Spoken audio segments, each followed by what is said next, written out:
नमस्कार, 12 बजे की 12 बड़ी खबरों में आप सभी दर्शकों का स्वागत है और मैं हूं आपके साथ अखंड राय। और आप देख रहे हैं उत्तर प्रदेश का तेजी से बढ़ता हुआ digital platform IBC 24 Uttar Pradesh Uttarakhand.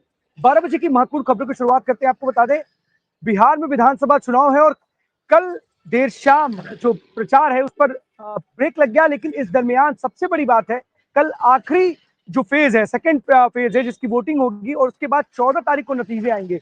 लेकिन सबसे बड़ी बात है कि जिस तरीके से पूरा का पूरा ये विधानसभा का चुनाव और कैंपेन रही है, कहीं ना कहीं अपने बयानों के लिए जाना जाएगा, क्योंकि जिस तरीके से बयानों के तीर चले हैं इस पूरे विधानसभा में बिहार के, वो कहीं ना कहीं एक तरीके से उन तमाम नेताओं के लिए हैं जो एक दूसरे पर बयान, राजनीतिक तीर चलाते हुए देखे गए। लेकिन सबसे बड़ी बात है, उत्तर प्रदेश के डिप्टी CM केशव प्रसाद मौर्य ने नेता प्रतिपक्ष राहुल गांधी, कांग्रेस सांसद के खिलाफ बड़ा बयान दिया है। उन्होंने साफ तौर पर बोला है कि राहुल गांधी मानसिक रूप से विषिप्त है। आपको पहले सुनाते हैं क्या कुछ कहा राहुल गांधी ने, फिर उसके बाद बताते हैं। राहुल गांधी ने आज बयान दिया है, कहा है कि SIR एक प्रक्रिया है वोट चोरी को छुपाने का, असल में भारत माता को प्रतिष्ठा है। इस राहुल गांधी के बारे में मैं कह रहा हूँ, वो मानसिक रूप से विक्षिप्त हुआ व्यक्ति है और वह सत्ता से बेदखल होने के कारण है और निकट भविष्य में न तो देश की सत्ता में उनकी वापसी संभव है और न बिहार की सत्ता में वापसी संभव है। तो बौखलाहट में इस प्रकार के बयान दे रहे हैं। SIR लोकतंत्र का पवित्र यज्ञ है और बिहार में SIR के बाद चुनाव संपन्न हुआ, एक भी मतदाता की एक भी शिकायत ये नहीं आई कि उसका मतदाता सूची में नाम नहीं है। तो इनके पेट में दर्द क्यों हो रहा है? ये घुसपैठियों के हमदर्द है, ये मुस्लिम तुष्टीकरण की घटिया और घिनौनी राजनीति करने वाले हैं।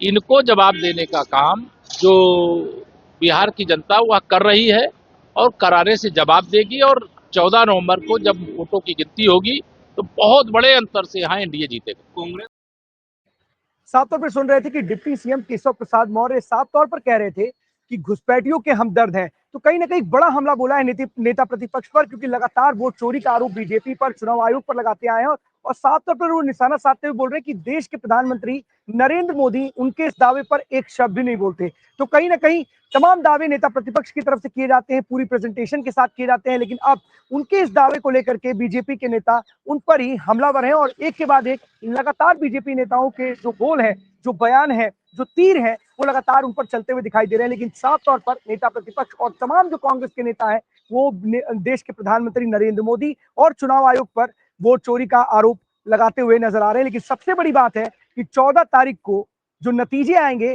वो बताएंगे कि नेता प्रतिपक्ष राहुल गांधी के दावों को जनता ने सीरियसली लिया या फिर नरेंद्र मोदी और बिहार में जो नीतीश सरकार, सुशासन की सरकार कहलाती है, उनके वादों और दावों पर जनता ने अमल किया और उनको वोट दे करके विजय दिलाने का काम किया। लेकिन फिलहाल इसके लिए कुछ दिन और रहे इंतजार करना होगा, क्योंकि बिहार विधानसभा के जब चुनाव के नतीजे आएंगे तो जो तमाम राजनीतिक दलों के दावे हैं अपनी अपनी तरफ से कि हम जीत रहे हैं, उसकी सच्चाई खुलेगी, उसकी परत खुल जाएगी और देखने को मिलेगा कि किसके दावों के साथ जनता आगे बढ़ी है। अब चलते हैं अपने सभी सहयोगियों के पास, एक एक करके हमारे साथी हमारे साथ जुड़ेंगे। सबसे पहले हमारे साथ इंद्रवीर जुड़ रहे हैं। इंद्रवीर, रायबरेली से कौन सी बड़ी खबर है? देखिए अखंड, रायबरेली की अगर बात करें तो खबरें तो वैसे बहुत सारी हैं, लेकिन एक विशेष खबर है जिसको IBC 24 इससे पहले भी दिखा चुके, लेकिन लाइव पे आज आने का एक रीजन इस खबर को क्या है, क्योंकि मैं आपको बता दूं, जिस तरीके से मानक के विपरीत लगातार किसी भी काम को किया जाए तो ये मान लिया जाए कि वो विभाग का सबसे ज्यादा भ्रष्ट अधिकारी होगा और सबसे ज्यादा भ्रष्ट ही उस विभाग के जो काम कर रहे लोग हैं वो होंगे। मैं तस्वीर है, वो तस्वीर पहले आपको दिखाऊंगा, वो तस्वीर आप देखें और तस्वीर के बाद आप खुद समझ जाएंगे कि किस तरीके से मानक के विपरीत लगातार रायबरेली में NHI विभाग की तरफ से काम किया जा रहा है और इसकी चारों तरफ मतलब शीशा लेदर हो रही है। लेकिन शीशा लेदर होने के बाद भी NHI के अधिकारी, NHI के ठेकेदार जो प्राइवेट कंपनियों के हैं, वो अपनी मनमानी करते नजर आ रहे हैं। जो आप तस्वीर देखिए एक बार, मैं फिर आपको पूरी विस्तार में खबर बताऊंगा। जी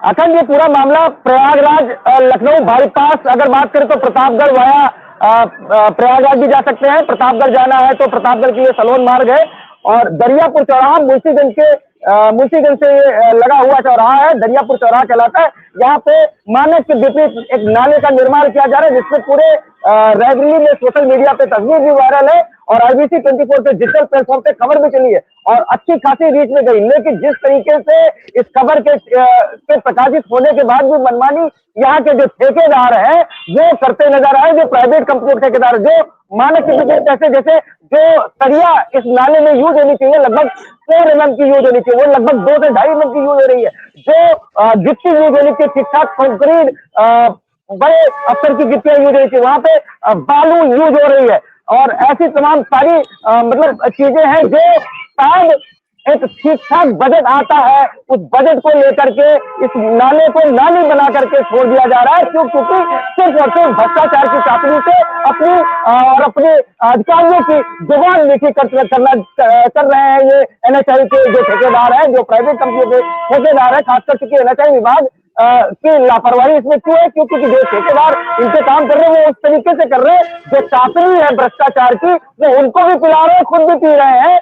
तो इस चाशनी में इतना मिठास है अखंड कि शायद NHAI विभाग के जो ठेकेदार आला अधिकारी बैठे हैं वैली में, वो भी इस चाशनी से सराबोर होकर के डूबे मस्त है मधुमक्खी के तरीके, और वो इससे कहीं ना कहीं इसको जो है एक बढ़ावा दे रहे हैं ऐसे भ्रष्टाचार को। जी इंद्रवीर, एक मिनट, रजनीकांत अपना साउंड म्यूट।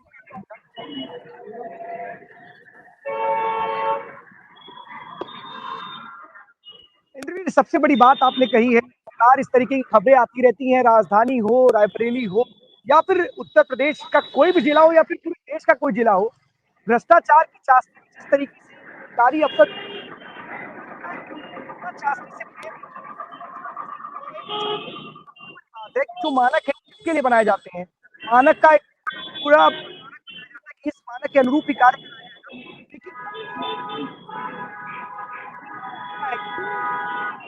जाते हैं। क्या अधिकारियों को मानक दिखते हैं? अगर इस तरीके से निर्माण सामग्री का तो कहीं ना कहीं सवाल खड़े होंगे कि किस तरीके सबसे बड़ा सवाल, इस तरीके से ठेकेदार अपने गलत कामों को अंजाम देता रहता है, तो क्या अपनी आंखों पर पट्टी डालकर बैठे हुए हैं? आप आंखों पर पट्टी डाल के बैठे हुए हैं, कान में आपके क्या चीजें निर्माण की जा रही है, चाहे वो नाले का काम हो चाहे सड़क का काम हो, अगर आपके कंधों पर जिम्मेदारी है तो उस जिम्मेदारी का निर्माण किस तरीके से क्यों नहीं करते हैं आप? सबसे बड़ा सवाल है। क्या इस पूरे मामले को लेकर के आपने किसी भी अधिकारी से बात करने का प्रयास किया इंद्रवीर? क्या उनकी तरफ से इसको लेकर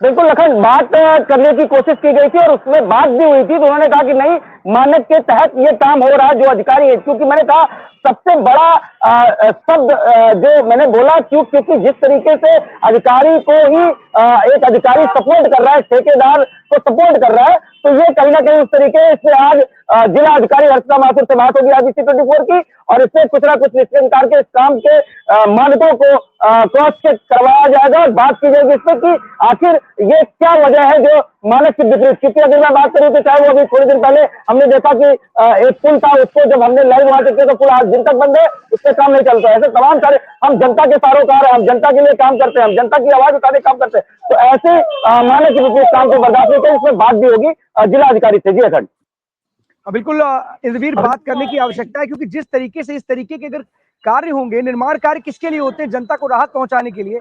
जनता को राहत ना पहुंचे और किसी और को राहत पहुंचे दूसरे माध्यम से, तो ये सबसे बड़ी भ्रष्टाचार जिस तरीके से लोगों को कर रहा है वो कहीं ना कहीं बहुत बड़ी बात है। ध्यान रखना, जिलाधिकारी को संज्ञान लेते हुए कार्रवाई करनी चाहिए, ऐसा अगर कार्य कराया जा रहा है तो। बहुत बहुत धन्यवाद इंद्रवीर इस तमाम जानकारी के लिए आपका। जरूर जिलाधिकारी से जुड़े हुए हमारे साथ। रजनीकांत, कौन सी बड़ी खबर है मैनपुरी से आज की? जी सर, आपको बता दें, मैनपुरी प्रशासन जो है उसने अतिक्रमण को लेकर अभियान चलाया है। अभी तक SDM के नेतृत्व में अतिक्रमण का अभियान चलाया जाता था, जिससे दुकानदारों के सामने अतिक्रमण कर लिया जाता, रास्ते में आवागमन में दिक्कत होती थी। लेकिन कई बार दुकानदारों को हिदायत भी दी गई, लेकिन वो अतिक्रमण हटा लेते हैं उस समय जब अधिकारी सामने होते, उसके बाद फिर अतिक्रमण कर लेते हैं। लेकिन आज मैनपुरी डीएम अंजनी कुमार सिंह के निर्देशन में फिर अतिक्रमण चलाया गया। मौके पर डीएम स्वयं मौजूद रहे अतिक्रमण हटाने के लिए, और जिन लोगों ने कई दुकानदारों ने अपने आप अतिक्रमण हटा लिया, लेकिन कई ने नहीं हटाया, तो वहां पर बुलडोजर की कार्रवाई भी की गई और आगे निर्देशित भी किए गए। उन दुकानदारों से कहा गया कि अगर दोबारा अतिक्रमण किया तो सख्त कार्रवाई की जाएगी। रजनीकांत, सबसे बड़ा सवाल ये है, क्या आखिरकार अतिक्रमण के खिलाफ लगातार अभियान चलाए जाते हैं, लेकिन देखा ये जाता है कि 1.5 महीने, 2 महीने, 4 महीने, 6 महीने बाद इस तरीके का अभियान चलाया जाता है। अगर रोज इस तरीके के अभियान को चलाया जाए और अगर आज एक नियम बना लिया जाए कि समय पर ही लगातार एक के बाद एक प्रतिदिन हम अभियान चलाएंगे, जब तक पूरी तरीके से अतिक्रमण हट नहीं जाएगा, तो क्या फिर से अतिक्रमण हो पाएगा? क्या खाना पूर्ति करते हैं क्या ये अधिकारी? जानबूझकर करते हैं क्या कि एक दिन फोटो खिंचवा करके डाल दिया कि हम भी सड़कों पर निकल के अतिक्रमण हटवा रहे हैं? ठीक है, आपके पास समय नहीं, आपके पूरे जिले की कमान है, लेकिन सबसे बड़ा सवाल है कि आखिरकार अतिक्रमण पर जो कार्रवाई होती है वो दिखावटी कार्रवाई क्यों होती है? क्यों महीनों, 1.5 महीने, 2 महीने, 4 महीने लग जाते हैं? आखिरकार प्रतिदिन रूटीन चेकअप या रूटीन कोई कार्रवाई अतिक्रमण के खिलाफ क्यों नहीं किया? सबसे बड़ा सवाल है, आखिरकार किसको दिखाना चाहते हैं? जाम से मुक्ति दिलाना चाहते हैं, अतिक्रमण को हटाना चाहते हैं, या फिर केवल और केवल फोटोग्राफी करके ये बताना चाहते हैं कि हम भी सड़कों पर हैं? आखिरकार इसके पीछे की मंशा क्या होती है अधिकारियों की? सबसे बड़ा सवाल यही है।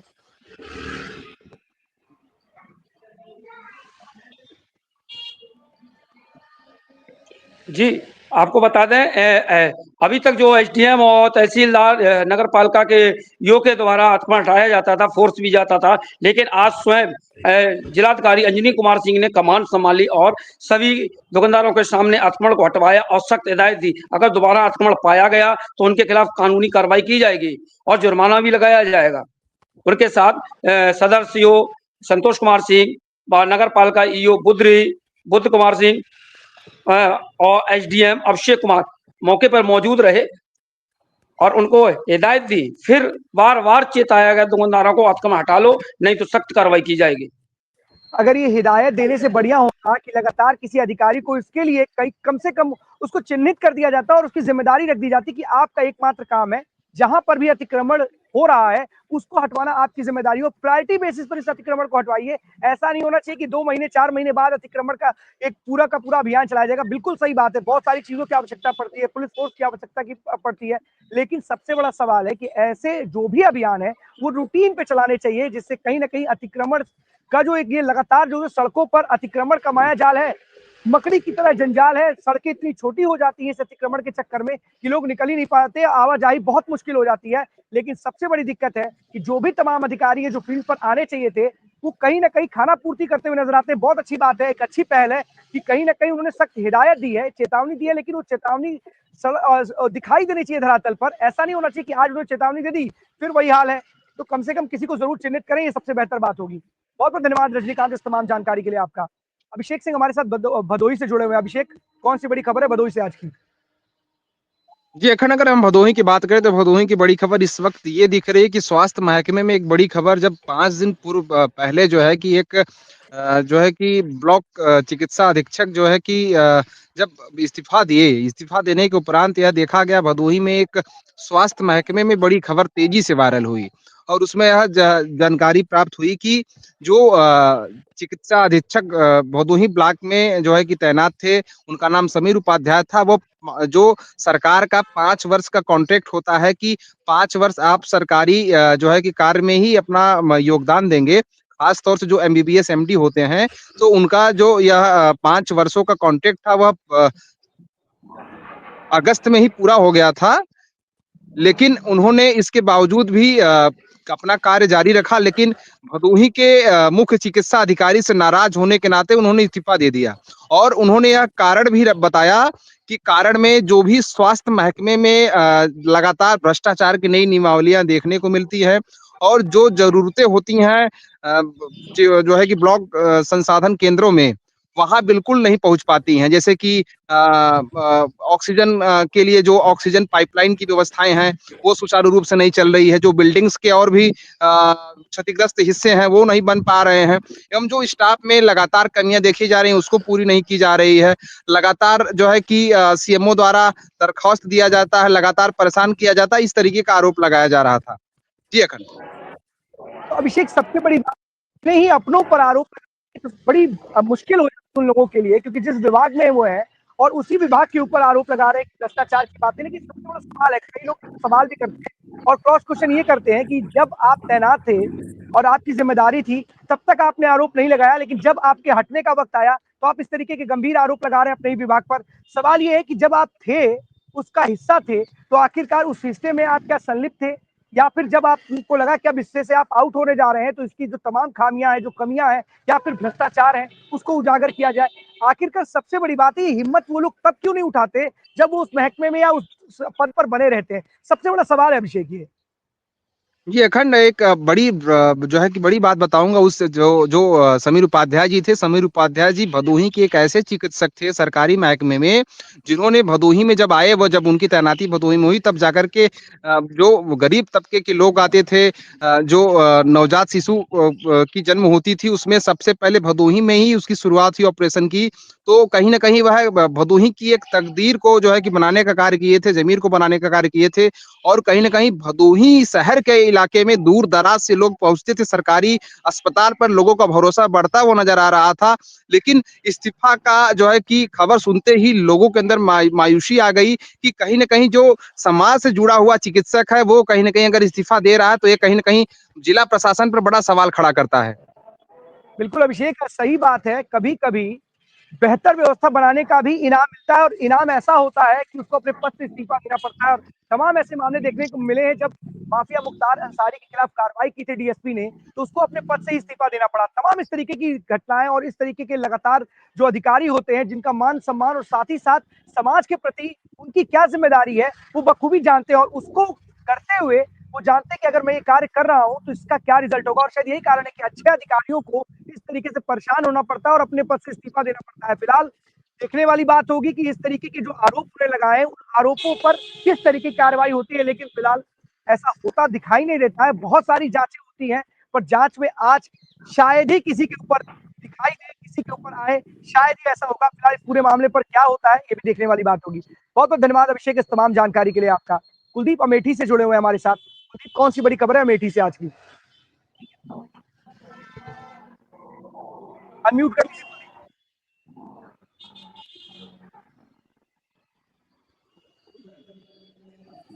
कुलदीप अनम्यूट कर लीजिए।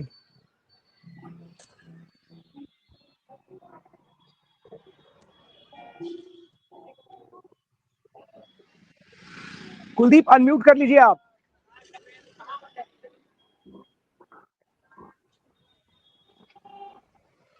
कुलदीप से फिर से कनेक्ट होंगे। तो हमारे साथ राजेश चौहान जुड़े हुए कुशीनगर से। राजेश, कौन सी बड़ी खबर है कुशीनगर से आज की?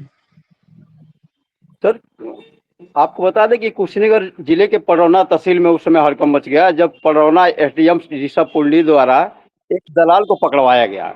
बताया जा रहा है कि यह दलाल कुछ महिलाओं से राशन कार्ड बनवाने के नाम पर पैसा लिया था और जब इसकी शिकायत पडरौना एसडीएम के पास पहुंची तो पडरौना एसडीएम ने दलाल को पुलिस के हवाले करवा दिया।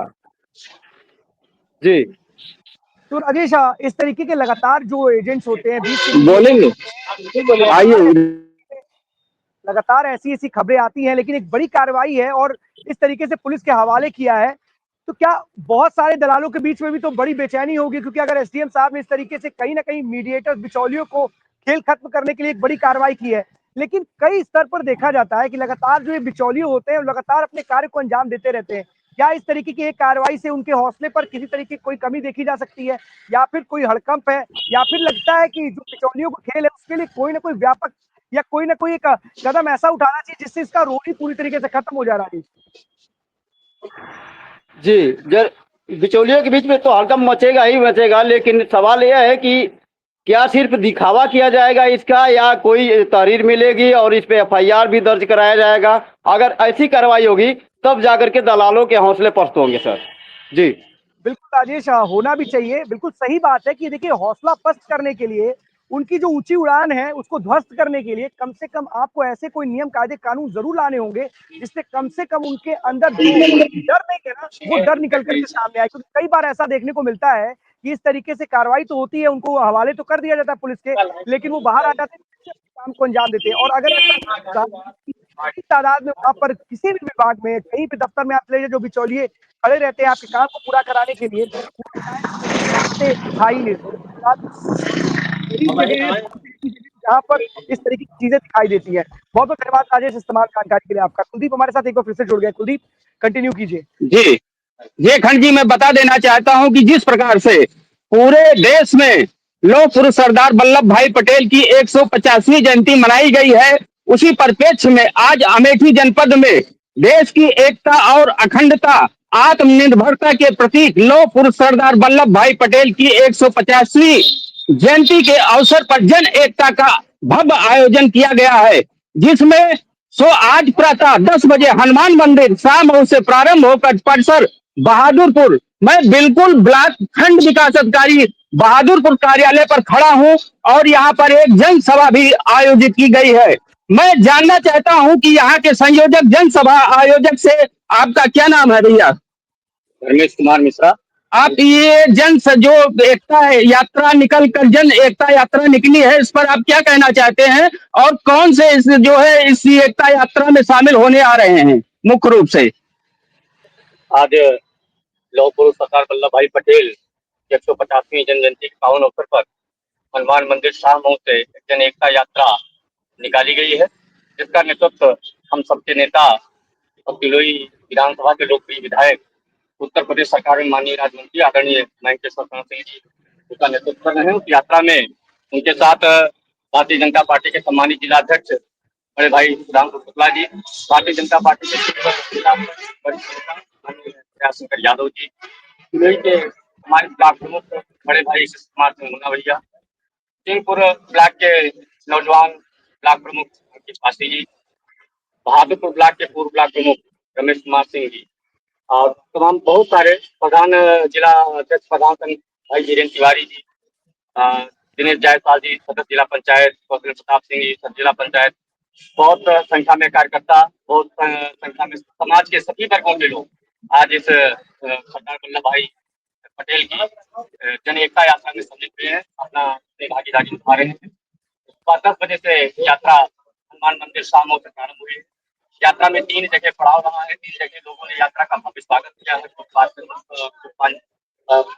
की है, जगह जगह वर्षा की है, चल रहे अतिथियों का जोरदार रूप से स्वागत किया है। अब धीरे 5-7 मिनट में यात्रा इस सभागार में इस पहुंचने वाली है। यहाँ पर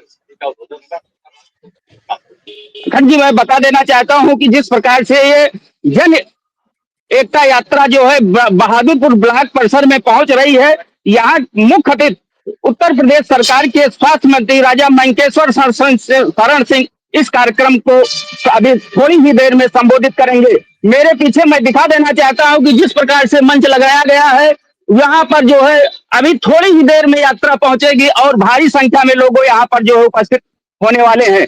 सभी लोग यात्रा में पैदल यात्रा कर रहे हैं, इसलिए अभी यहाँ थोड़ी देर में ही पहुंचने वाले हैं। बहुत बहुत धन्यवाद कुलदीप इस तमाम जानकारी के लिए आपका। ज्ञानेंद्र हमारे साथ प्रतापगढ़ से जुड़े हुए हैं। ज्ञानेंद्र, कौन सी बड़ी खबर है प्रतापगढ़ से आज की? बिल्कुल अखंड, देखिए आपको बता दें, प्रतापगढ़ से आपने खुद देखा होगा कि सबसे बड़ी खबर थी कल की डेट में, और कल प्रतापगढ़ से ही नहीं बड़ी खबर थी, पूरे यूपी के लिए सबसे बड़ी खबर थी। अभी तक प्रतापगढ़ सिर्फ शराब माफियाओं के लिए जाना जाता था। शराब कहीं तालाब में से निकल रही है, कहीं नहर में से निकल रही है, शराब के खदान निकलते थे, शराब की गोदामें निकलती थी और इलाका होता था कुंडा। कुंडा शराब का गढ़ कहा जाता था, लेकिन अब कुंडा एक बार फिर से चर्चाओं में है, और चर्चाओं का कारण सिर्फ एक है, जेल में बंद राजेश मिश्रा, जो कि एक ड्रग्स माफिया है और गांजा तस्कर है। उस तस्कर के घर से, अखंड आप विश्वास नहीं करेंगे, उस तस्कर के घरों से बोरियों के अंदर से पैसे निकले हैं। 22 घंटे कंटिन्यू नोटों की गिनतियां की गई हैं। सोचिए, वो जेल में बंद है। मेरे पास एक प्रेस नोट भी मौजूद है। 2,01,05,000 कुछ रुपए, 535 रुपए बरामद हुए हैं। सोचिए कितनी बड़ी रकम है, और पुलिस का अभियान अभी और भी चलेगा।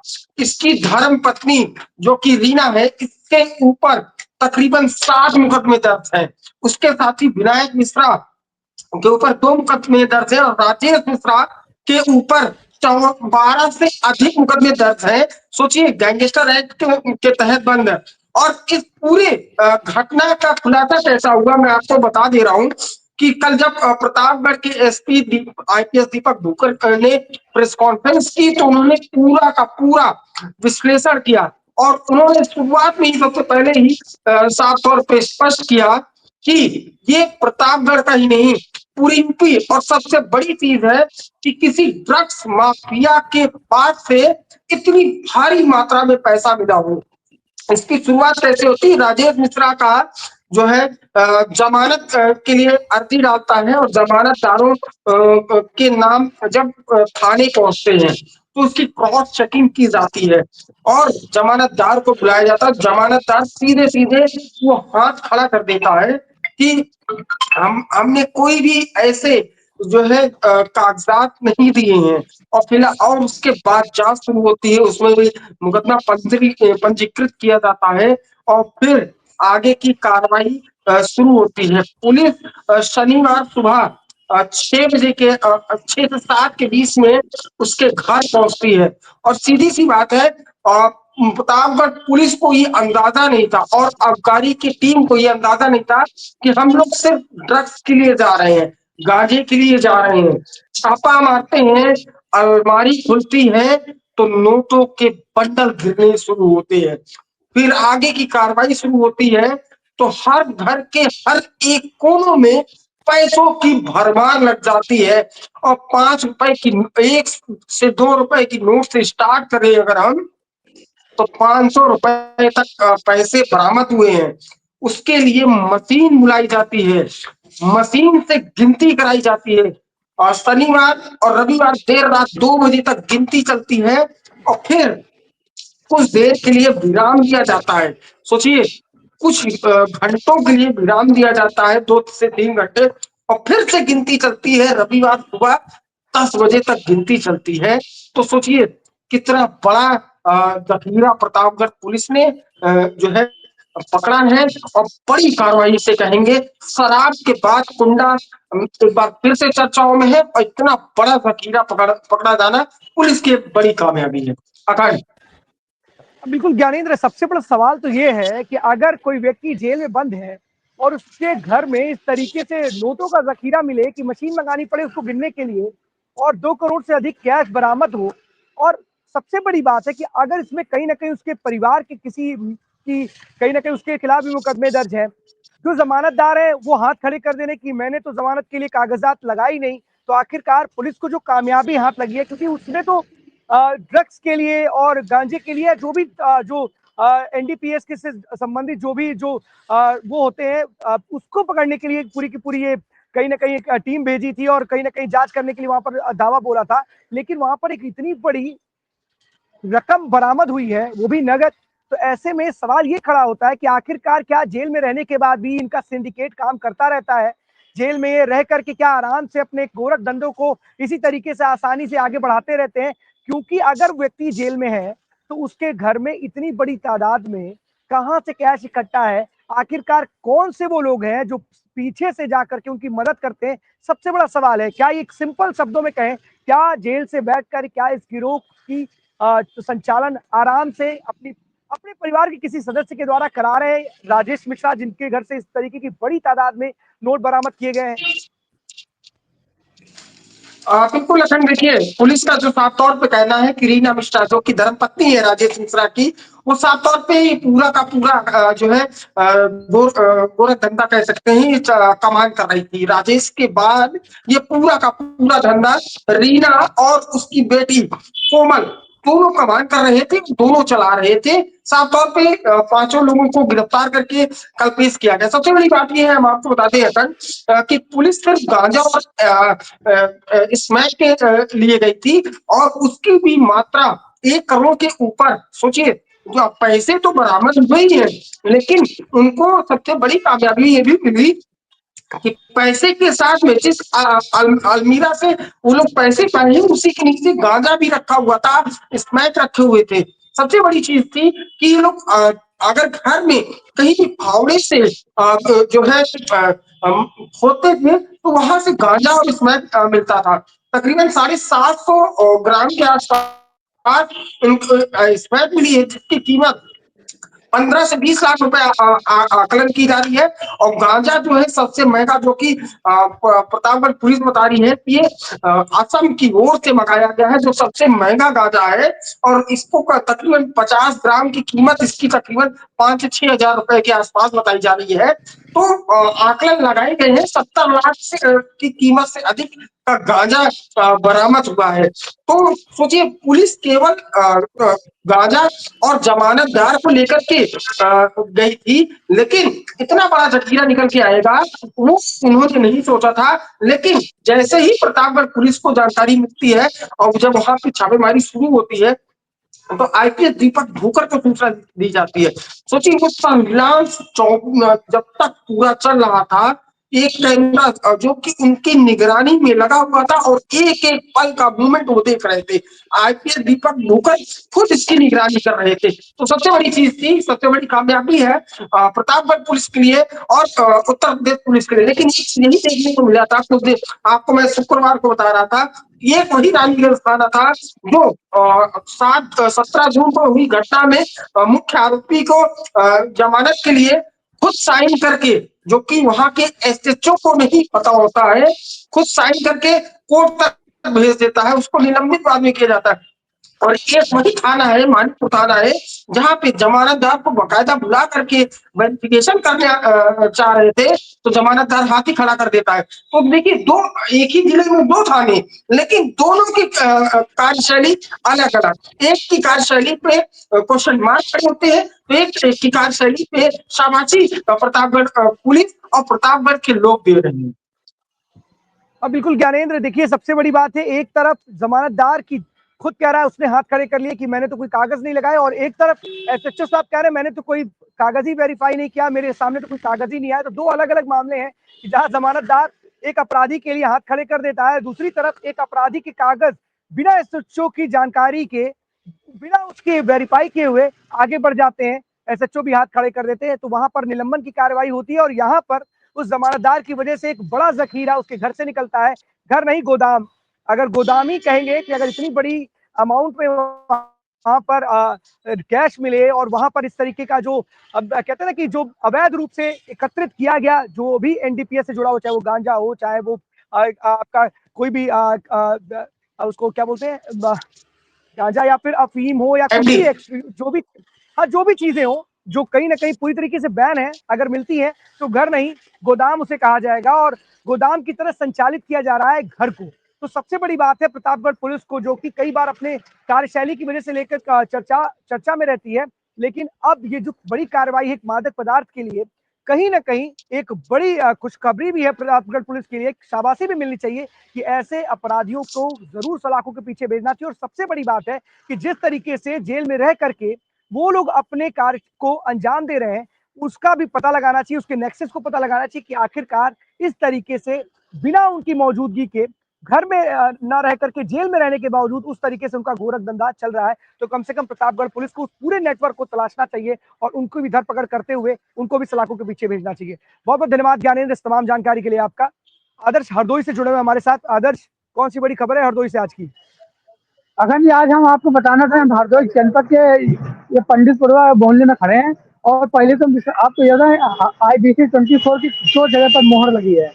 नंबर 1 तो लखनऊ रोड को मैंने प्रमुखता IBC 24 ने प्रमुखता दिखाया था नानक झाला के पास में, और वह सड़कें जो है काफी देर से टूटी पड़ी हुई थी, और उसको IBC 24 की खबर को संज्ञान में लेते हुए वहाँ के अधिकारियों ने उसको सड़क को सही करवाया, और वो सड़क, जबकि हरदोई के 3 मंत्री थे, उसके जब ये खबर चली चैनल पर तो उस सड़क को बनवाया गया और ये मोहर लगी। और दूसरी मोहर ये लग गई है कि अभी शुक्रवार को एक खबर मैंने दिखाई थी IBC 24 पर राष्ट्रीय पॉलिटेक्निक को लेकर, वहाँ पर बच्चे जो है, जो छात्राएं, उनके छोले की सर से कीड़े निकले थे। उस कीड़े को देखकर वहाँ के प्रिंसिपल मैम से लाइव 12 बजे चैनल में खबर लगाई थी और उसी की स्टोरी बना के चलाया था, जिससे मैडम ने तत्काल संज्ञान में लेते हुए वहाँ के मेस और वार्डन को सख्त चेतावनी दी के कारण का नोटिस जारी किया। यह सबसे बड़ी IBC 24 की एक मोहर लगी है। और आज हम जिस जगह पर खड़े हैं वो हम बताना चाहेंगे कि ये जो है, यहाँ पर ये पंडितपुरा मोहल्ला है, यहाँ पर जो सरकारी नाला है, यहाँ पर लोगों को दबंगों द्वारा बंद कर दिया गया, जिसका पानी जो है रोड पे चल रहा है, और यहाँ जो दुकानें हैं सब पीछे लगी दुकानों के आगे पानी भरा हो, लेकिन यहाँ पर अभी तक अधिकारी यहाँ पर नहीं पहुंचे हैं। और यहाँ जो पानी है, उस पानी की इतनी किल्लत है, यहाँ जो गाड़ियां निकलती है दुकान से सब छिटते हुए निकल जाते हैं। यही की पानी दिखाना चाहेंगे। ये सामने आप हमारे पीछे आप देख सकते हैं, नरेश अग्रवाल जी का ये गोदाम है, जो राज्यसभा सांसद है नरेश अग्रवाल जी, उनका हमारे पीछे गोदाम है, और इनके तक इधर से उधर से भी गुजरते हैं। लेकिन और इसी रोड पे ये सीधे रोड पे पियानी जाती है, इसके आगे अशोक बाटे राज्यसभा सांसद रह चुके हैं, अभी वो भी इधर से गुजरते हैं, लेकिन किसी को दिखाई नहीं देता है आप मंत्रियों को कि यहाँ जो पानी भरा रहता है। और आज हमारे पास फोन यहाँ पर आया है कि यहाँ पर काफी दिक्कतें हैं, हम यहाँ पर पहुंचे हैं, हम भैया जाने क्या है पूरा मामला, और हम पानी दिखाएं यहाँ पे कैमरा देखिए, ये पानी भरा हुआ पूरे रोड पे पानी चल रहा है, आप देख सकते हैं अखंड जी, ये पूरे रोड पे पानी चल रहा है, ये देखिए ट्रक निकल रहे हैं और सब पानी पानी ही पानी है। इधर इधर देखिए कचरा है, ये नाला देखिए, ये पीछे नाला जो है पूरा बंद पड़ा हुआ है, ये सब नाला बंद है, ये पानी जो रोड बंद नाले में ये पानी रोड पे चल रहा है। ये देखिए, अब हम आपको यहाँ पर दिखनाएं थोड़ा, और आप हम लोगों से बात भी करेंगे यहाँ पर। जी भैया, क्या नाम है आपका? आइए। सुनील कुमार गुप्ता। क्या है समस्या? आप कहाँ रहते हैं आप? कौन सा बोल रहे हैं? क्या समस्या जो भी सड़क पर तो पानी भरो नमक बहुत कुछ मच्छर पैदा हुई है। ये पानी कहाँ जा रहा है? नाला के जो है, नाला जा रहा है। क्या सफाई वगैरह नहीं होती है? क्या सफाई नहीं होती? प्रधान पर हम कल कही हुआ है तो वही ना सफाई। कौन प्रधान है? जी भैया आप बताएं। क्या नाम है आपका? मेरा नाम आकाश वाजपेयी है। कहाँ रहते हो? मैं यहीं पर रहता हूँ, मेरी यहाँ पे सामने शॉप है। मैं ये दिक्कत ये हो गई है कि ये नाला पहले जा रहा था पानी, यहाँ थोड़ा सी बना था, यहाँ पे लोगों द्वारा मिट्टी डाल दी गई है, तो नाला बंद हो गया है। नाला बंद हो जाने के चक्कर में ये रोड पे पानी आने लगा है, तो यहाँ पे आए दिन समस्या ये होती है कि एक्सीडेंट हो रहे हैं। 2 एक्सीडेंट हो चुके हैं, एक उसमें बच्ची मर गई थी पिछली बार में। अब की बार अभी क्या है, आए दिन लड़ाई झगड़ा होता है, पानी छिप जाता है, आदमी तो लड़ाई झगड़ा करता है। दूसरी बात ये है कि मच्छर, अब यहाँ पे इतने मच्छर हो गए हैं कि हम लोग बैठना घुमा रहे हैं यहाँ पे। हमारे प्रधान से बात की गई, प्रधान ने कहा है कि मैं कार्य योजना में डाल सकता हूँ, मेरे हाथ में कुछ नहीं है। हमारी ये समस्या है, इसका हमको समाधान किया जाए। तो यहाँ पर क्या एप्लीकेशन आप लोग दी किसी को है? एसडीएम साहब के यहाँ डायरेक्ट है, अभी उसकी कोई कार्रवाई नहीं हुई है। तो अगर यहाँ पर जो एप्लीकेशन जो एसडीएम सर को दी गई थी, लेकिन अभी तक यहाँ पर कोई कार्रवाई नहीं की गई है। जी, सबसे बड़ी बात है आदर्श कि आपने बताया कि दबंग में बंद कर रखा है। मेरा सवाल यही है कि क्या पूर्व राज्यसभा सांसद नरेश अग्रवाल, उनके बेटे नितिन अग्रवाल जो कि आबकारी मंत्री हैं, या फिर डिप्टी सीएम ब्रजेश पाठक से बड़े भी दबंग है क्या हरदोई में? बताते हैं कि नरेश अग्रवाल का सिक्का चलता है, लेकिन एक ऐसा सिक्का चल रहा है कि यहाँ पर इस तरीके से, अगर आप बता रहे शायद उनका कुछ दूरी पर ही गोदाम है, वहां पर अगर इस तरीके से जल जमाव है तो और इलाके का क्या हाल होगा? क्या हर खबर को दिखाना होगा, उसके बाद ही वो रोड बनेगी? क्या लोगों को उस समस्या से निजात मिलेगा? सबसे बड़ा सवाल है, क्या इतने बड़े नेता, एक लोकप्रिय नेता, हरदोई के बड़े जाने माने नेता है नरेश अग्रवाल, और बड़े ही उनका कद है, कहते हैं कि उनकी छवि ऐसी है कि जिधर वो चलते हैं हरदोई उधर चल पड़ता है।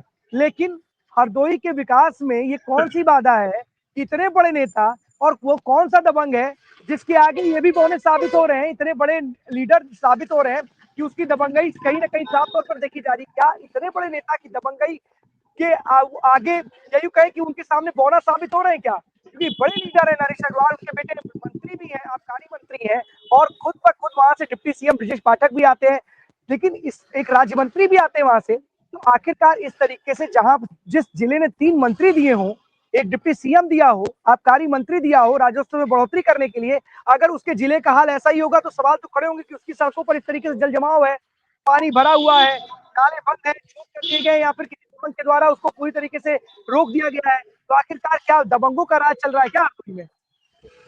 देखिए, अगर हम बताना चाहें नरेश अग्रवाल जी की हम बात करें तो वो दबंग तो खैर हम नहीं कह सकते उनको, लेकिन यहाँ पर जो रोड है, यहाँ कुछ दिन पहले यहाँ पर मैंने यहाँ दिखलाया भी था और उसमें कार्रवाई भी हुई थी। यहाँ पीछे यहाँ पर जो नाला जो सड़क नीचे थी उसको ऊंचा कर दिया गया, खैर पानी नहीं आ रहा था, लेकिन फिर उसी समस्या जैसी तैसी बन गई है। लेकिन यहाँ अधिकारी जो कोई काम करना ही नहीं चाहता है, अधिकारी जैसे निकलते गाड़ी पर निकल जाते हैं। यदि यहाँ पर अधिकारी काम करे तो मीडिया के आना शायद हम लोग यहाँ पर ना आए, लेकिन जब यहाँ पर अधिकारी काम एप्लीकेशन दी जाती है, अधिकारी नहीं काम करते तो ये लोग मीडिया का सहारा लेते हैं।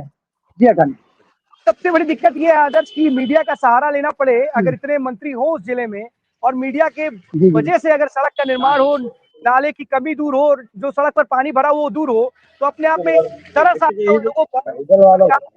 तमाम जनता को उम्मीद उन लोगों से है जो उस जिले के विकास जब सोचा होगा, जब सुना होगा कि हमारे जिले से 3-3 मंत्री हैं, वो भी एक डिप्टी सीएम आ रहे हैं, तो अपने आप में कितनी खुशी होगी कि अब उनके जिले का जीर्णोद्धार हो जाएगा और जो तमाम सड़कें खराब हैं, नदी जो नाले बह रहे हैं, जो कहीं ना कहीं जो सड़कें तालाब बन चुकी हैं, वो अब कहीं नजर नहीं आएंगे। लेकिन अभी भी इतने वर्ष बीत जाने के बाद भी हालात जस के तस बने हों उस जिले में, जहाँ जहाँ 3 मंत्री हैं वो भी कद्दावर मंत्री हों, जिनका कद बहुत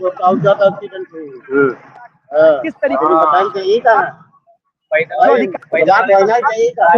होता है, वो सरकारी आदेशों को ठेंगा दिखाते हुए नजर आ रहे हैं और अपने ही सरकार के आदेशों की अनदेखी करते हुए नजर आ रहे हैं। फिलहाल इस पूरे मामले पर क्या कुछ कहना अधिकारियों का, ये भी जरूर बताइएगा और दिखाइएगा जनता की पीड़ा क्या है, जनता की पीड़ा क्या है, जनता की समस्या क्या है। लगातार वो हमारे पास आ रही है, तो कम से कम क्या आंखों पे पट्टी बांध के अगर आप बैठे हैं और सरकारी आदेशों की अवहेलना के लिए अगर आप बैठे हैं, तो क्या करने के लिए अपने पद पर बैठे, अपने पद से त्याग पत्र दे दीजिए, आराम से अपने घर में जाकर के बैठिए, बहुत अच्छा होगा। क्योंकि जिस जिले से इतने बड़े बड़े मंत्री आए और अगर उस जिले का हाल इस तरीके का हो, तो अपने आप में बड़ी शर्म की बात है, बिल्कुल शर्म की बात है।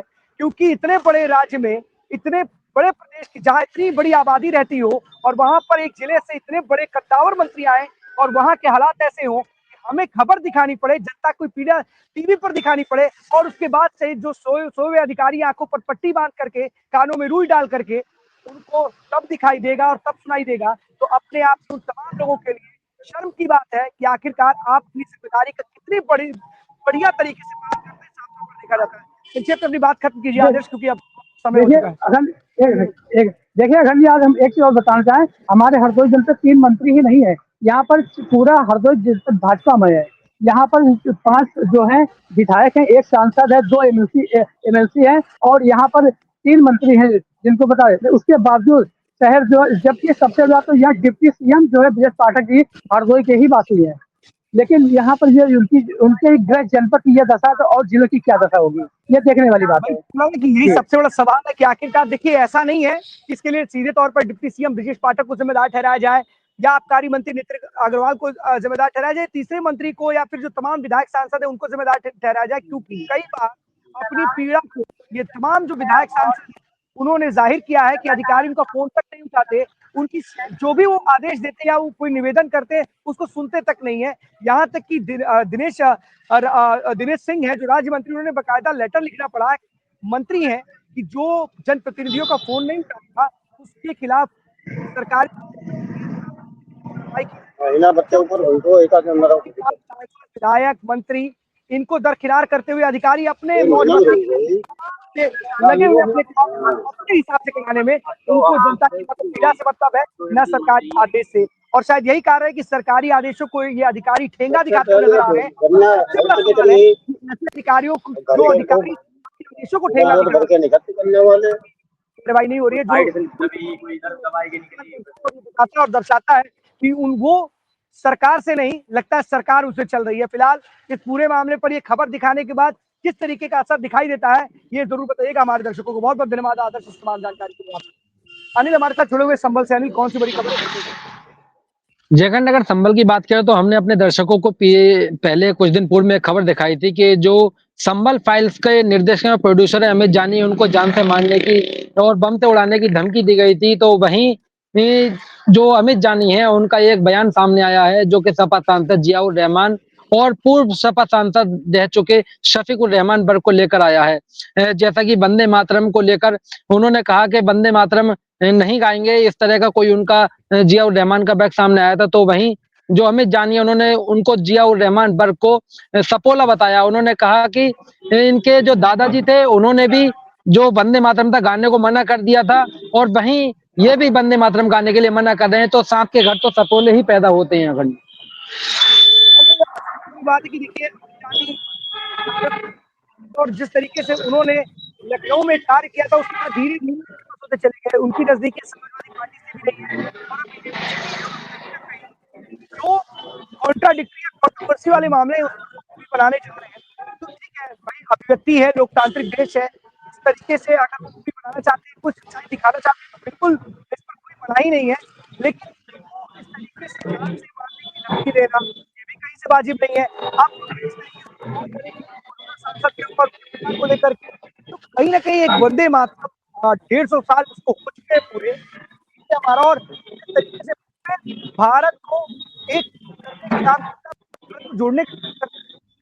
सही बात है, तमाम लोग हैं इस तरीके की बातें करते हैं, इस पर वंदे मातरम किसी को गाने में क्या हो सकती है, जाने हो या फिर कोई दूसरा व्यक्ति हो, अब वो राजनीति से प्रेरित, देखिए इसे राजनीति से प्रेरित कहा जाएगा कि एक राजनीतिक व्यक्ति के ऊपर इस तरीके का हमला बोला गया है, तो मुझे लगता है कि शायद अब इस पर कोई ना उनको धमकी शायद इस तरीके की कि अगर राजनेताओं को जो कि कहीं ना कहीं अपने इलाके में लोकप्रिय हो, कि देखिए रहमान बर्क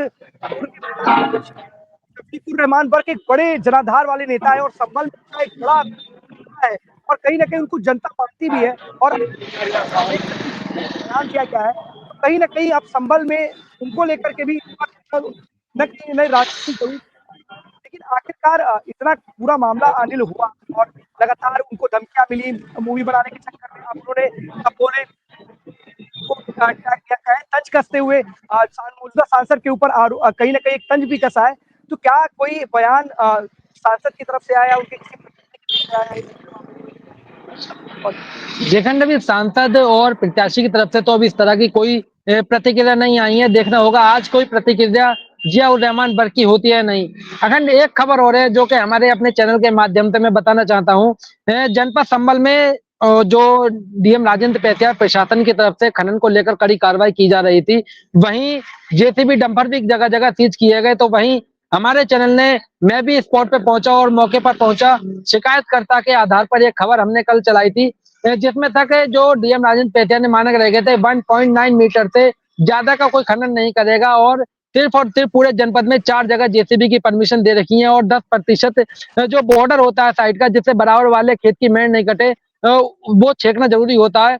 तो शिकायतकर्ता के आधार पर हम स्पॉट पर पहुंचे थे और हमने वहां का जायजा लिया था। जब मीटर से वहां पर नापा गया तो अवैध खनन की जो गहराई अखंड मापी गई थी वो 9.5 से लगभग 10 फीट गहरा खनन किया गया था, ना ही साइड से कोई बॉर्डर छिका हुआ था। अखंड खबर प्रकाशित होती है, खबर चैनल पर चलती है और कई चैनलों पर चलती है, लेकिन सबसे खबर जो पहले प्रकाशित होती है वो अपने IBC 24 UP UK digital platform पर जो खबर चलती है। और प्रतिक्रिया यह होती है, जो खनन माफियाओं के खिलाफ जब खबर चलती है तो खनन माफियाओं में खलबली मचती है और सीधा सीधा फोन मेरे पास आता है अखंड शाम को, कहते हैं कि आपने खबर क्यों चलाई, और ऐसा है कि अगर यही बात है तो आमने सामने आ जाओ।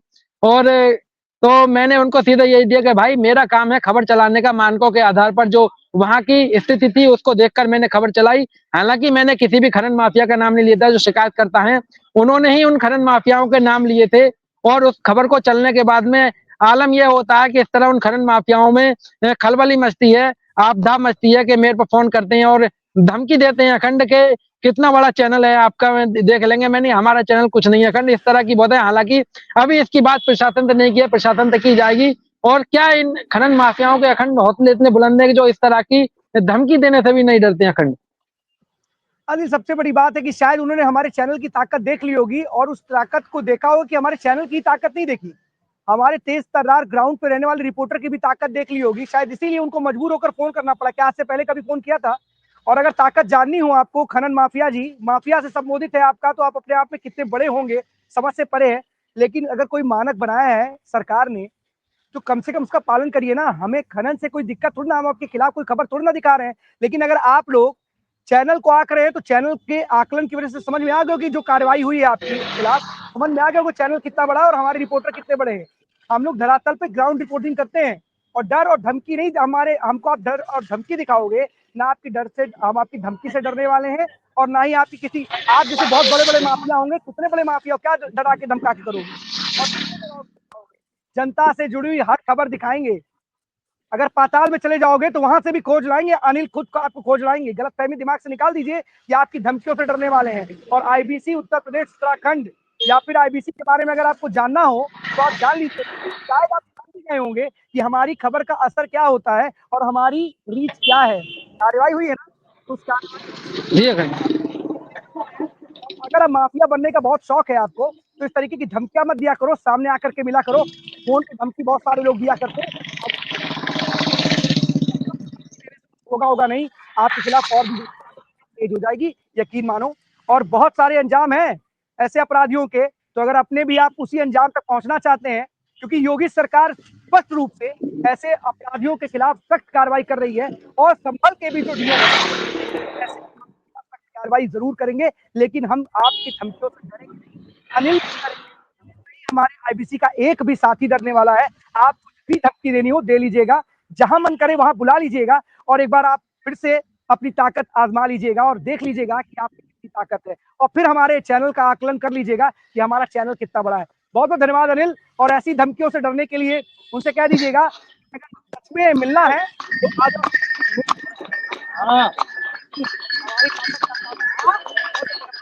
जी अखंड। जितेंद्र हमारे साथ बस्ती से जुड़ पे जितेंद्र, कौन सी बड़ी खबर?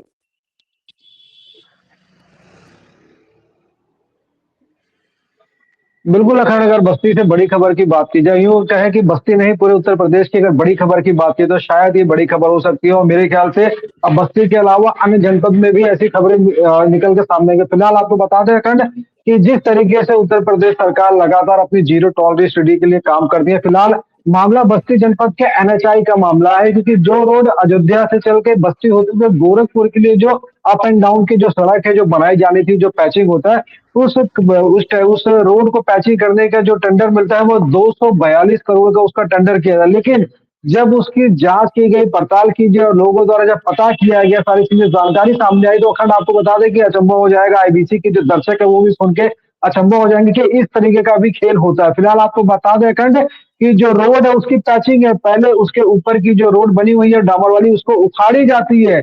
उखाड़ने के बाद में फिर उसी को ले जाया जाता है रिसाइकल प्लांट में, उसे ले जाके रंग और रोगन और उसको सुंदर बनाया जाता है। सुंदर बना के फिर उसी को सड़क पर पैचिंग कर देते हैं। अखंड सोच सकते हैं कि जो एनएचआई का रोड जहाँ पे गिनती नहीं है डेली की कि कितनी गाड़ियां आती है, लाख 2 लाख कोई गिनती नहीं है वहां पे, उस रोड पे 242 करोड़ के टेंडर का काम को मात्र 130 या 32 करोड़ में उसको निपटा दिया गया। क्योंकि जो कंस्ट्रक्शन काम करने वाली जब कंपनी है, उस कंपनी के द्वारा जो पुरानी ही सड़कों को उखाड़ के रंग रोगन करके बाकायदा उसे चमका के और उसी को फिर से जो पैचिंग करते, तो कहीं ना कहीं सवालिया निशान खड़े होते। क्योंकि इस बारे में जब ये मामला सामने आया, तो सामने आने के बाद में वर्तमान के जो यहाँ के सांसद है, उस क्षेत्र के विधायक हैं, यहाँ के और भी जनप्रतिनिधि है, सबकी जमीन से बात की जाए अखंड, तो उनकी जमीन से तो पैरों तले जमीन गायब हो गई। क्योंकि इतना बड़ा घोटाला सुनने के बाद में सबकी आंखें जो है भौचंगा रह गई है अखंड। सबसे बड़ी बात है कि आजकल लगता है ना कि सारी चीजों को कहते हैं ना कि इस तरीके से बनाना है, जैसे रिप्लांटेशन होता है, कहीं ना कहीं रिन्यूएबल एनर्जी होती है, किसी तरीके से कोई भी खराब वस्तु उसको फिर से रिन्यू करके आगे बढ़ाया जाए। तो रोड का भी काम ऐसे ही करने लगे हैं जितेंद्र। इन लोगों को लगता है कि सरकार का पैसा तो हमको हमारे लिए है ना, हम खाएंगे, कुछ अधिकारी होंगे उनको खिलाएंगे, और आराम से जनता को उसी पुरानी सड़क पर पेंट करके थोड़ा उसके ऊपर थोड़ा बढ़िया से चमका करके डामर उमर से लगा करके लेप लगा करके फिर से वही सड़क बिछा देंगे, और उसी पे जनता चलेगी, फिर से नया टेंडर करा के फिर से उसी रोड को बनाएंगे। आखिरकार जब इस तरीके के कार्य हो सकते हैं, तो क्या जो अधिकारी है उनको जानकारी नहीं है कि ठेकेदार उनसे अधिक जानकार हैं? तो अधिकारी है जो आईआईटी से बड़ी बड़ी कम से कम जनता ही का पैसा, सरकार का पैसा बचाते, कोई और सड़क बनाने में लगा देते, अगर उसी जिले की उसी ग्राम में लगा देते। और अगर इस तरीके काम हो रहा है तो अपनी आंखों पर पट्टी बांध के क्यों बैठे हो वहां पर? किस लिए पद दिया सरकार ने? इसीलिए दिया कि आंखों पर पट्टी बांध लो। बिल्कुल अखंड, देखिए सबसे बड़ी चीज है क्योंकि काम ये एनएचआई का, और जो कि हाईवे मार्ग है, वाकई बात है कि अयोध्या से बस्ती गोरखपुर कहीं ना कहीं एनएचआई की इतनी बड़ी सड़क है, हाईवे का काम है ये, तो कहीं ना कहीं एनएचआई की जो काम में इस तरीके से अगर घोटाला होता है, कहीं ना कहीं बड़ा टेंडर है, 242 करोड़ का टेंडर है, अब मात्र 130 करोड़ के आसपास में उसको निपटा दिया जाता है। कहीं ना कहीं बीच की जो 242 और 180 के 130 के अंदर का जो करोड़ का जो बीच का मामला है, उसको पूरी तरीके से कंस्ट्रक्शन कंपनी ने किस तरीके से उसको बचा लिया कि जो है दोबारा से रनोवन कर दिया। फिलहाल अधिकारी इस मामले में साफ पहनावा था, उनका जानना भी था, क्योंकि एनएचआई का मामला है कहीं ना कहीं ये पूरी तरीके से, और इसमें जो है कंस्ट्रक्शन कंपनी के बारे में उन्होंने जानकारी लिया। फिलहाल अब जो यहाँ के जनप्रतिनिधि हैं उनके द्वारा जो है एनएचआई को फिलहाल, और नितिन गडकरी की बात की जाए जो जिस तरीके से जो है परिवहन उनको दिया जा रहा है, परिवहन मंत्री को भी भेजा जा रहा है फिलहाल अब इसमें जो विपक्षी, क्योंकि कहीं ना कहीं बस्ती में अगर बात की जाए तो विपक्ष के लोग हैं। अगर सांसद की बात की जाए वो भी समाजवादी पार्टी से है, जिस क्षेत्र में ये काम हुआ उस क्षेत्र के जो विधायक है वो भी समाजवादी पार्टी से है। तो अब ये सबसे बड़ा सवाल ये उठता है कि क्या सरकार की जीरो टॉलरेंस पे जो है, जो कंस्ट्रक्शन बनाने वाली कंपनी है, जो ठेकेदार है, वो इतना बड़ा घोटाला कर रहे हैं, तो कहीं ना कहीं स्वाभाविक बात है विपक्ष को तो मौका मिल गया है बोलने के लिए। अखंड मिलेगा ही विपक्ष को मौका भाई। 242 करोड़ की सड़क में 130 करोड़ में काम हो जाएगा, 112 करोड़ अपने घर लेके जाएंगे।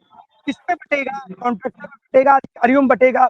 और अगर उसी रोड को फिर से बनाना था तो उस रोड को बनाने की आवश्यकता क्या थी? उसी रोड को चलने देते। अगर आपके पास इस तरीके की टेक्नोलॉजी है तो आप पुरानी सड़क को उखाड़ करके फिर से उसको पेस्ट कर देंगे। टेक्नोलॉजी का पूरा इस्तेमाल करना चाहिए, सरकार का भी पैसा बचाना चाहिए, जनता का भी बचाना चाहिए। और तमाम जगहों पर जहाँ पर सड़कों के हालात खराब है, जहाँ गड्ढे इतने बड़े बड़े हो जाते हैं, वहाँ इस टेक्नोलॉजी का इस्तेमाल क्यों नहीं करते? समझ से परे है। लेकिन कहते हैं ना कि भारत देश एक ऐसा देश है जहाँ पर जुगाड़ पहले आता है। यहाँ पर आप कुछ भी लेके चले आइए, लेकिन उसका जुगाड़ चलाएंगे, कहीं से खोज लेके आएंगे। और सबसे बड़ी बात है ना कि हो कुछ महीनों में ही 242 करोड़ का काम भी हो गया, 112 करोड़ अफसर भी आ गए, और जनता भी खुश, सरकार भी खुश कि इतने कम समय में हमने काम भी करा दिया। और ठेकेदार तो वहां खुश क्योंकि उसके पास आगे काम भी बहुत कम करना पड़ा। लेकिन सरकारी खजाने का इस तरीके से दोहन कर रहे हैं आप, सरकारी खजाने का इस तरीके से दुरुपयोग कर रहे हैं आप। सरकार के लोग, सरकार इस तरीके से पैसा देती है, जनता की गाढ़ी कमाई टैक्स का पैसा होता है, जनता के हित के लिए होता है। लेकिन तमाम सड़कें बनती है उखाड़ने के लिए, चलने के लिए। सड़क चले, आराम से अपनी गाड़ियों की रफ्तार बढ़ा सके, लेकिन वो सड़क ही बनती है इस लिहाज से कि आज से 20 दिन बाद, 25 दिन बाद, 1 महीने बाद, 2 महीने बाद फिर से ये सड़क उखड़ जाए और फिर से कोई वर्चस्व वाला, कोई दबंग व्यक्ति, बड़ा कॉन्ट्रैक्टर वहां पर जाए और फिर से उस कॉन्ट्रैक्ट लेकर के आए और फिर से एक बड़ा मुनाफा अपने खाते में जमा कर ले जाए और बड़ी बड़ा बंगला बनाए और आम जनता इसी गड्ढे में रोज 2-4 करते हुए जाए। और हो सके तो उसकी वजह से कई हादसे हो जाते हैं। कई बार ऐसा देखा गया ना जितेंद्र की, बड़े बड़े गड्ढों की वजह से अनियंत्रित हो जाती गाड़ियां पलट जाती हैं, लोगों की मौत तक हो जाती है। फिलहाल चाहे वो NHAI हो, बड़े बड़े चाहे आपके एक्सप्रेसवे हो, जिस तरीके से वहां पर गड्ढा हो जाते हैं टोल कलेक्ट करने के बाद भी, वहां पर अगर इस तरीके से काम करने वाले लोग अगर इसी तरीके से पूरी रोड को ही निकाल कर फिर से उसको रिकंस्ट्रक्ट करेंगे और पैच वर्क करेंगे तो कहीं ना कहीं अपने आप में बड़ा सवाल है और बड़ा ही अनोखा जुगाड़ है। अगर इस तरीके के जुगाड़ से पूरे भारत की सड़कें बढ़ाई जाए तो सरकारी पैसे का जो दोहन है, दुरुपयोग है, वो तो जरूर रुकेगा ही रुकेगा। और कम से कम जहाँ एक सड़क बनती है शायद वहां पर 2 बड़ी सड़कें बन जाएगी। अगर इस टेक्नोलॉजी है तो इसे अच्छे फॉर्म में यूज कर सकता है तो अधिकारियों को यूज करने में दिक्कत क्या है? सबसे बड़ा सवाल ये है। लेकिन जितेंद्र, क्या इस पूरे मामले पर NHAI अधिकारी साहब ने बात की, क्या पूछा उनका पूरे मामले पर? बिल्कुल, NHAI इस मामले में अभी तो फिलहाल पूरी तरीके से बोलने में सक्षम, क्योंकि वो साफ उनका है, वो अभी कुछ बोल नहीं रहे, क्योंकि ऑन कैमरा अगर बात की जाए तो NHAI का साफ मामला है कि वो किसी भी तरीके से बयान इसमें देना नहीं चाह रहे हैं। उनका साफ कहना है कि NHAI का मामला है, ऊपर के अधिकारी जानते हैं, हमें इस बारे में कुछ नहीं पता। तो स्वाभाविक बात है, इस तरीके से बोल के अपना पल्ला, जो यहाँ के जो अधिकारी है जो NHAI के, वो साफ अपना पल्ला झाड़ते हुए नजर आते हैं। अखंड पल्ला ही झाड़ेंगे, करेंगे क्या? उनको भी पता है, हो सकता हो किसी ऊपर से किसी का दबाव हो, कुछ भी हो, भगवान जाने किस तरीके का प्रेशर हो।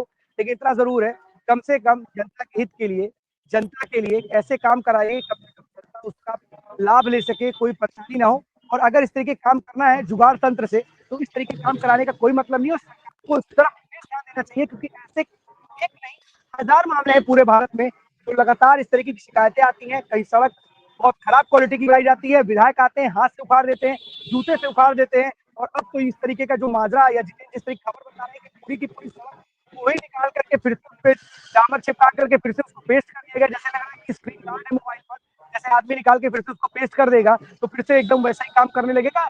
अगर इस तरीके की कोई भी टेक्नोलॉजी है और जो तमाम अधिकारी है जो अपनी डालकर इस तरीके के कार्य को होने दे रहे हैं, उन पर भी सारे गंभीर प्रश्न चल रहे हैं कि आखिरकार उनकी नाक के नीचे इस तरीके से कोई गलत काम कैसे कर सकता है। और अगर ऑडिट तो इतने बड़े काम एजेंसीज की ऑडिट होती है, आ गई है, एक नहीं दो नहीं तीन एजेंसीज ऑडिट करती हैं। लेकिन अगर इतने बड़े काम में क्या कोई एजेंसी पता नहीं लगा पाती कि इस तरीके से जुगाड़ करके बनाई जा रही है? जरूर जितेंद्र इसके मामले पर बात कीजिएगा, किसी का वर्जन जरूर लीजिएगा और शिकायत जिन्होंने की है चाहे वो सांसद हो उनसे भी उनका वर्जन लीजिएगा कि आखिरकार ये पूरा घोटाला है जो आप बता रहे हैं कि लगातार भी 242 करोड़ में करा दिया गया है कि किस तरीके का है, उनसे भी वर्षन लीजिए। बहुत बहुत धन्यवाद तमाम जानकारी के लिए आपका। इस तरीके से जितेंद्र ने बताया, देखिए बस्ती ही नहीं पूरे देश में लगातार इस तरीके की शिकायतें मिलती हैं और उत्तर प्रदेश में तो कई बार विधायकों ने अपने पैर से ही सड़क उखाड़ दी है। तो लगातार इस तरीके की शिकायतें आती हैं तो कम से कम इससे संज्ञान लेकर के कार्रवाई करना बेहद जरूरी है, क्योंकि ऐसे ही कारणों से, ऐसे ही चीजों से जो इस गलत काम करने वाले हैं उनके हौसले बुलंद होते हैं और वो अपने हौसलों को कम नहीं करते बल्कि और भी ज्यादा उनका हौसला बुलंद होता है। उनको लगता है कि अब इतनी शिकायत हुई, हमारा कुछ नहीं बिगड़ा, तो इस तरीके से वो और इस तरीके घोरक धंधे लगातार करते चले जाते हैं। तो 12 बजे 12 बड़ी खबरों में आज के लिए बस इतना ही। कल हम आपके सामने फिर से होंगे। तब तक के लिए दीजिए हमें इजाजत। धन्यवाद।